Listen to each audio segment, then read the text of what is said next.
India and China, together, are home to over 2.7 billion people.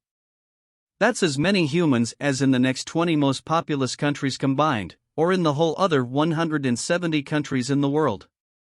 Over the last 300 years, India and China each added more than 1 billion people to their populations, way more than any other country, but they have actually been growing at about the same rate as the rest of the world.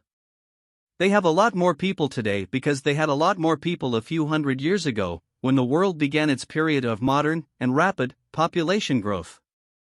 It's like comparing a big bank account and a small one. If they both grow at about the same rate over many years, the big one gains a lot more money, simply because it started with more. So the billion-person question is, why did India and China have so many people when they started their rapid growth? We can't know for sure, since so many variables factor into long-term population dynamics, but the two most plausible explanations are food and area. Having lots of fertile land and good access to fresh water makes it possible to grow lots of food, which in turn makes it possible to nourish a lot of people. Even today, the 10 most populated countries in the world all have a relatively large amount of farmland. And Asia, and in particular South and East Asia, has tons of farmland, lots of river valleys, and the ability to grow food year-round. Plus, domestication of plants and animals essentially started in Asia, giving populations an early leg or wing up. As such, Asia's been the most densely populated region of the world for a really long time.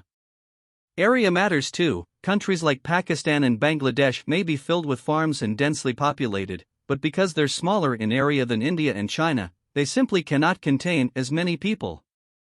Of course, a few other things happened in India and China in the last few thousand years, and some of them helped the populations grow, and some of them shrank the populations, but through it all, the large and fertile lands of India and China were able to sustain lots of people, such that when the era of modern population growth came around, they had a head start.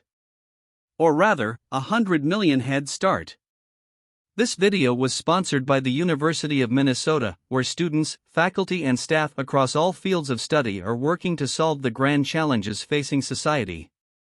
The Minnesota Population Center is helping demographic researchers explore past and current trends in world population. The Global Landscapes Initiative is working to figure out how to keep feeding the world's growing population without harming the planet, and the IPEMS Terra project integrates global population data with data on the environment to better understand how humans transform ecosystems, and how ecosystems transform humans. Thanks, University of Minnesota.